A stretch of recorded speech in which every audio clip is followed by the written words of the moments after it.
और शरद पूर्णिमा के दिन भक्तिमती मीराबाई का प्रादुर्भाव हुआ। वही माधवी कलयुग में मीरा बन करके प्रकट हुई।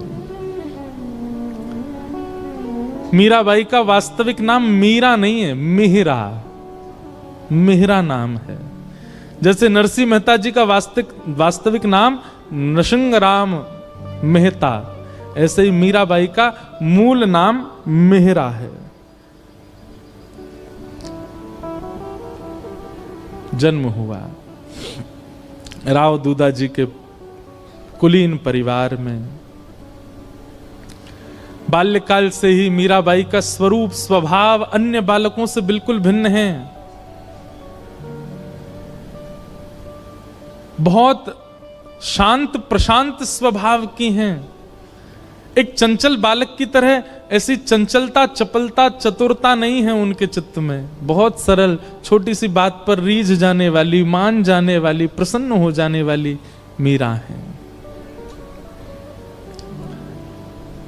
राव दूधा जी के घर में मीरा का जन्म होने का कारण यह है, ध्यान से सुनिएगा। एक वैष्णव बालक यदि आपके घर में जन्मेगा, कोई बालक आपका भविष्य में चलकर के वैष्णव होगा, उसके पीछे कारण क्या होगा? राव दूधा जी एक दिन भी बिना हरि चर्चा के व्यतीत नहीं करते। मेड़ता में एक बार को कोई राजा आ जाए, उसके स्वागत सम्मान में कोई कमी हो सकती है, लेकिन मेड़ता में कोई महापुरुष संत आ जाएं, उनके स्वागत के लिए स्वयं राव दूधा जी जाते हैं। और नित्य प्रतिदिन नवीन नवीन संतों का आगमन होता है, अयोध्या से, ब्रजधाम से, द्वारिका से। एक बात कहें बंधुओं, अपने घर के द्वार सबके लिए बंद रखो, पर भगवत भजनानंदी वैष्णवों के लिए कभी नहीं। सदा ऐसा प्रयास करो कि आपके यहां कोई ना कोई आता ही रहे। अगर एक सप्ताह तक कोई ना आवे तो आपके चित्त में चिंता होनी चाहिए कि कोई आया क्यों नहीं। किसी को फोन करके जबरदस्ती टिकट करके बुलाओ, आ जाओ, हमारे घर पर रहो।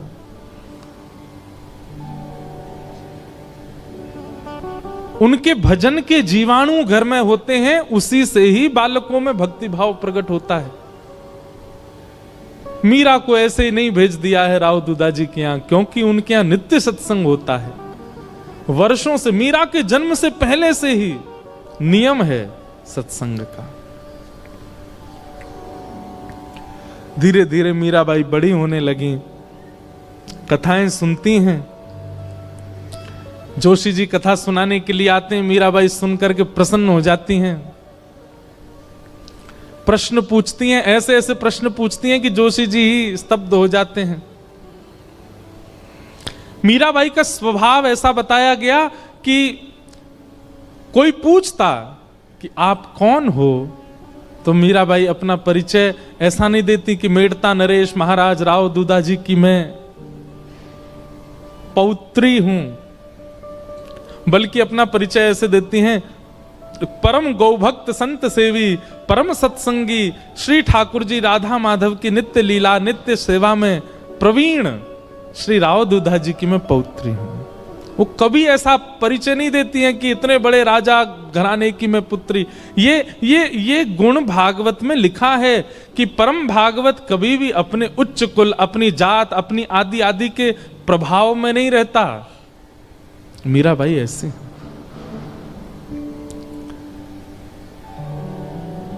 भक्ति के लक्षण तो बचपन से ही हैं। बस कोई बीज में जल देने वाला मिल जाए, जिससे उसको राह मिले वृक्ष बनने की। एक दिन ढोल नगाड़े ताशे बज रहे थे। मीरा दौड़ी दौड़ी अपनी मां के पास गई, मां ये क्या हो रहा है, कौन सा उत्सव मन रहा है?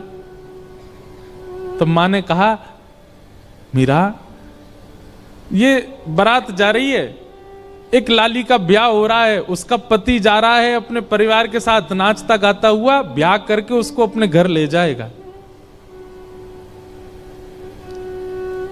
मीरा कहती है, ऐसे दुल्हा सबके लिए आते हैं? बोले हां, सब कन्या का ब्याह होता, सबके दुल्हा आते हैं। अच्छा, तो मां मेरा भी ब्याह होगा, हाँ तेरा भी ब्याह होगा। जैसे तेरे बापू सा हैं ऐसे ही तू भी ब्याह करेगी और फिर तेरे बालक भी उनको बापू बोलेंगे और तू उनकी मां होगी, तेरा भी ब्याह होगा।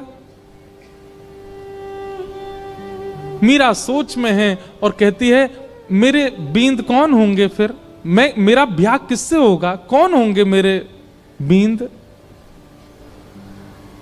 छोटी सी कन्या ऐसे सवाल पूछे तो मां तो उसको मजाक में ले लेती है। अरे मीरा ये कोई समय है, अभी थोड़ी बड़ी तो हो जा, कभी और कार्य में लगते हैं, कभी और मीरा की तो वो चिंता का विषय हो गया कि मेरे बींद हैं कौन और वो कब आएंगे मुझे लेने। बार बार बस यही पूछती है मेरा किससे ब्याह होगा, मेरा किससे ब्याह होगा, मेरे बींद कौन है। एक दिन हार के मां ने मीरा को गोद में लिया, पूरे दिन चिल्लाती रहती है ये तेरे बैठे कमरे में मुरली हाथ में लिए त्रिभंग लली, ये जो स्वरूप है, ये गिरधर, यही है तेरे बींद।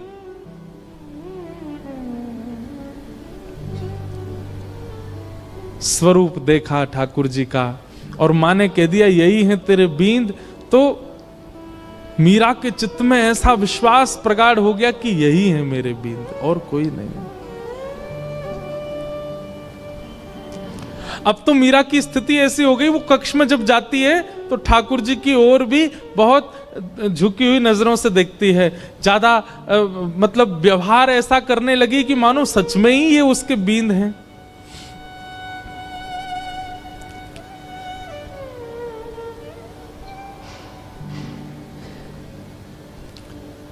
संतों से कथा सुनती है और चित्त में ठाकुर जी के प्रति संबंध का प्रगाढ़ विश्वास कर चुकी मीराबाई धीरे धीरे प्रेम लक्षण भक्ति में प्रकट होने लगी।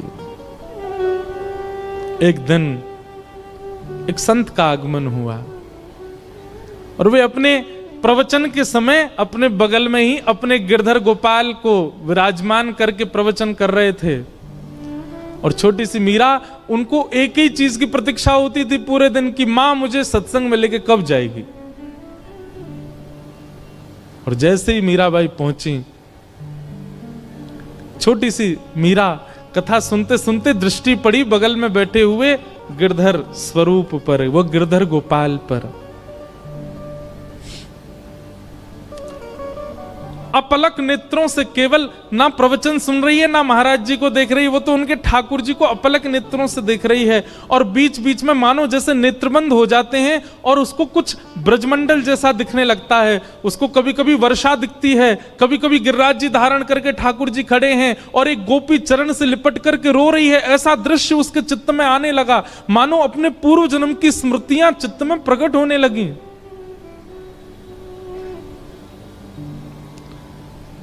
ठाकुर जी ने माधवी से कहा था एक संत के माध्यम से मैं तेरे पास आऊंगा और मेरी खूब सेवा करना। माधवी को थोड़ी थोड़ी स्मृति आ गई मीरा को, और जैसी स्मृति पूर्ण हुई, कथा विश्राम हुई, नेत्र लाल हैं, अश्रु गिर रहे हैं नेत्रों से, और अपनी मां को पकड़ के कहती है मां ये कौन है। मां कहती है ये महात्मा है, कथा सुना रहे हैं, साधु जी हैं। नहीं ये नहीं, इनके बगल में जो बैठे हैं वो कौन है। ये तो इनके ठाकुर जी हैं। हाँ तो मेरे बींद ना, आपने कहा था ना मेरे बींद, वही है ना ये। हंस गई मां, अरे मीरा हाँ वही हैं, तो मेरे बींद आ तो गए मां, अब मेरा ब्याह करा दो। अरे अभी तेरी उम्र नहीं है मीरा, तो मैं बड़ी हो जाऊं तब करा देना, पर तब तक मेरे बींद को घर में ही रख लो, मैं इनको पास में रख लूं अपने। बालपन की वो बातें सबको नहीं भाती हैं। प्रणाम करने के लिए मंच पर जब गई, मीरा के नेत्र सजल। महाराज जी ने पूछ लिया, अरे बिटिया क्यों रोती है। मीरा कहती है ये मेरे हैं, ये आपके साथ आए हैं, इन्होंने मुझे वचन दिया था ये एक साधु के साथ आएंगे, ये मेरे हैं, आप इनको मुझे दे दीजिए।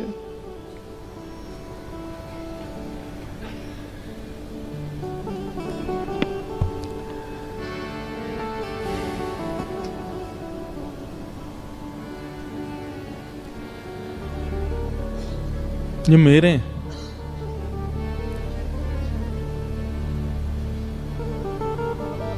कोई अपने ठाकुर कैसे दे सकता है किसी को? और वो भी पूजा के ठाकुर जी हो तो दिए भी जाएं, लेकिन जिनसे स्नेह प्रेम के लाड़ के ठाकुर जी, वो किसको कैसे मिल जाएंगे? पहले तो छोटी बालिका समझ करके महात्मा हंस गए, लेकिन जब कहने लगी ये तो मेरे हैं जिद करने लगी, तो महात्मा भी प्रेमी थे, व्याकुल हो गए, अपने ठाकुर जी को हृदय से लगा के तुरंत चले गए वहां से। मीराबाई कहने लगी, संत बुरे नहीं है, माता पिता बुरे नहीं है, आप ही मेरे पास आना नहीं चाहते हो। अरे और कितनी प्रतीक्षा कराओगे? मैं कब से प्रतीक्षा करती हूं, अब आ तो गए हो एक महात्मा के द्वारा, अब आ क्यों नहीं जाते मेरे पास? मां डांटती है, पिताजी डांटते हैं, सब घर के लोग समझाते हैं, पर मीरा की एक अलग जिद है। एकांत में बैठी रहती है, ना खाती है, ना पीती है, ना खेलती है, बस चिंतन करती है और रोती रहती है।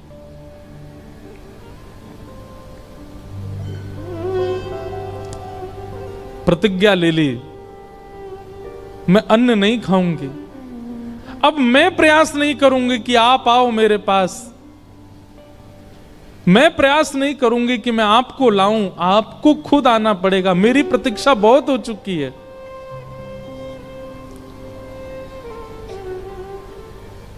वहां महात्मा ठाकुर जी की सेवा शयन करा करके जैसे शयन में गए, ठाकुर जी उनके स्वप्न में आ गए और स्वप्न में आकर के बोले, बाबा आपने मेरी खूब सेवा करी, खूब मेरे 56 भोग लगाए, खूब मुझको लाड़ प्यार कियो, खूब मुझको डुलायो, इतनो भाव से मेरी सेवा करी बाबा, पर अब आपकी सेवा पूरी है गई। जो बालिका आज कथा में आई, मैंने वाकु वचन दियो है कि मैं आपके माध्यम से आऊंगा, आप उनको जाए के मुंह को दे दो। अब जब ठाकुर जी ही स्वयं आज्ञा कर दें तो फिर कोई कैसे मना करे? रात्रि अर्धरात्रि का समय महात्मा उठे, अपने ठाकुर जी को हृदय से लगा के खूब रोए, जय जय मेरी सेवा में कोई कमी रह गई? नहीं नहीं कोई कमी नहीं बाबा, मैं तो बहुत प्रसन्न हूं, पर अब कछु दिना आप एकांत में भजन करो, फिर मेरी प्राप्ति है जाएगी। अब आप तो चले जाओगे, फिर मेरी सेवा कौन करेगा? या हमारे सेवा विस्तार के लिए वह कन्या को मोह दे दो। और अर्धरात्रि का समय, नन्ही सी मीरा अनशन व्रत पर मानो बैठी हो, और महात्मा पहुंच गए। ले मीरा है गिरधर तेरा, ले मीरा है गिरधर तेरा। अपने ठाकुर जी को लेकर के गए, सेवा बड़े भावत करियो, सेवा बड़े भावत करियो, रखियो नने नानेरा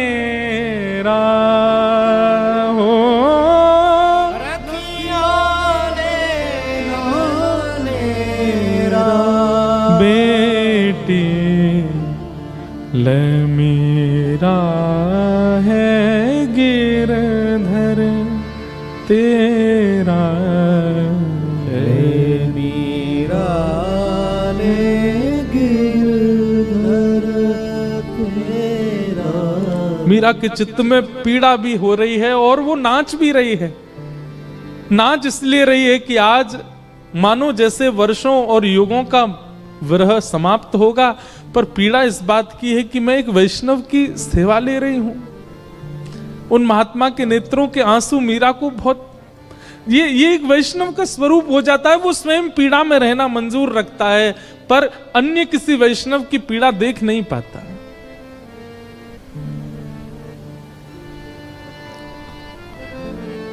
सो ही सुहागन प्रिय जाहिरी जै, सो ही सुहागन प्रिय जाहिरी जै। तू सुहागन है बेटी। ये पहले मुझसे रीझे थे, मेरे पास आए, लेकिन अब ये तो से रीझ गए हैं। मैं अपनी तरफ से नहीं दे रहा हूं, ठाकुर जी ने आके मुझे आज्ञा दी है कि वो तोते सेवा कराना चाहें। सो ही सुहागन। बंधुओं, इस पंक्ति को नित्य गाया कीजिए। अपने ठाकुर जी को देखते हैं जब मंदिर में विराजमान, आप कितने सौभाग्यशाली हो, ठाकुर जी आपसे सेवा करा रहे हैं। उनके प्रति पाषाण बुद्धि मत रखा कीजिए। आपका कोई तो ऐसा गुण है जिसके कारण ठाकुर जी आप चले जाते हैं बाहर, आप आ जाते हैं कथा, मैं आ जाता हूं कथा करने। हमारे ठाकुर जी कक्ष में बैठे रहेंगे, खड़े रहेंगे, जैसे सुलाओगे सो जाएंगे, जहां बैठाओगे बैठ जाएंगे, जो खिलाओगे पालेंगे। अपनी कोई इच्छा इतनी, अपने जिनको हम अपना कहते हैं पत्नी बच्चे, वे भी लड़ लेते हैं कि हमें ये चाहिए, पर हमारे ठाकुर जी को भी नहीं लड़ते। आप पीली पोशाक पहना दो राजी, आप लाल पोशाक पहना दो राजी, आप दाल चावल खिला दो राजी, आप कड़ी चावल पवा दो राजी, कुछ नहीं दूध का भोग लगा दो राजी। इसी को तो प्रेम कहते हैं, जो आपके द्वारा प्रस्तुत की गई हर वस्तु को सिर से लगा के स्वीकार करे। यही तो प्रेमी का लक्षण है। विश्व में असली प्रेमी यदि कोई है तो वो श्याम सुंदर है। आपकी हर वस्तु को सहर्ष स्वीकार करते हैं, किसी में नोक झोंक नहीं कभी भी। सो ही सुहागन प्रिय जाहिरी जै, सो ही सुहागन प्रिय जाहिरी जै। कैसा तेरा मेरा हो, कैसा तेरा मेरा बेटी ले मेरा है गिरधर तेरा, ले मेरा ले गिरधर तेरा।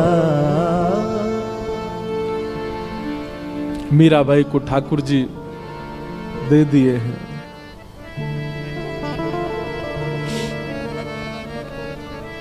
चले गए महात्मा। ये ठाकुर जी का नियम है बंधुओं।